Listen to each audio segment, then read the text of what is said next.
ఇది ఒక టఫ్ ఫైట్గానే మనం భావించాల్సి వస్తుంది. ఎందుకంటే 3 పర్యాలు గెలవడము, 3 పర్యాలు పోటీ చేసిన నవీన్ యాదవ్ కూడా తనకొక చంక్ ఆఫ్ ఓట్స్ని ఆయన క్రియేట్ చేసుకొని ఉండడం, ఈ రెండు కూడా చాలా టఫ్ ఫైట్కి ఇటు కాంగ్రెస్ అటు MIM support at the same time ఆయనకు ఉన్నటువంటి ఓట్ బ్యాంక్ అండ్ ముఖ్యంగా అధికార పార్టీలో ఉండడము.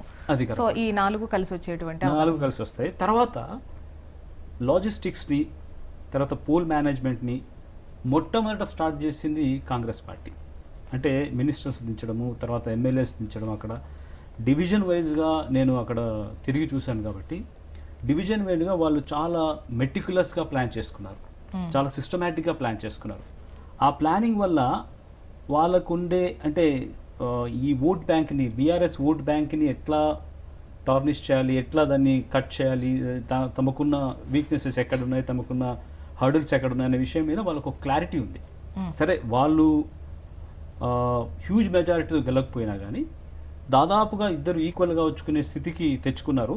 మొన్నటి ఎలక్షన్స్, అంటే జరిగిన ఎలక్షన్స్లో ఓట్ బ్లాకేజ్ అనేది ఒక పెద్ద ఇష్యూ. ఓట్ను బ్లాక్ చేశారు వాళ్ళు. అంటే పోలింగ్ బూత్కి ఎక్కడెక్కడైతే తమకు అనుకూలంగా లేదో అక్కడ కొంత ఓట్ బ్లాకేజ్ జరిగిందనేది మనకు ఎలక్షన్ డే రోజు సునీతమ్మ గారు మాట్లాడిన విషయాలు కానీ, మిగతా టీఆర్ఎస్ వాళ్ళు చెప్పిన విషయాలు దాన్ని బట్టి కానీ మనకి ఏంటంటే ఓట్ బ్లాకేజ్ జరిగిందనేది, పోలింగ్ బూత్కి రాకుండా అడ్డుకున్నారు అనేది ఒక కాన్సెప్ట్. అది దాంతో వీళ్ళకి వచ్చే నెగటివ్ ఓటింగ్ అది బ్లాక్ అయినట్టుగా మనం భావించాల్సి వస్తుంది. ఇకపోతే డివిజన్ వైజ్గా వాళ్ళు సిస్టమేటిక్గా ప్లాన్ చేసుకున్నారు కాంగ్రెస్ వాళ్ళు. ఇప్పుడు ఫర్ ఎగ్జాంపుల్ వాళ్ళకి షేక్పేట్ కావచ్చు, తర్వాత వెంగళరావు నగర్ కావచ్చు, తర్వాత ఎర్రగడ్డ, ఈ 3 డివిజన్స్లో డెఫినెట్గా వాళ్ళకి నెగటివ్ ఓటింగ్ ఉంటుంది.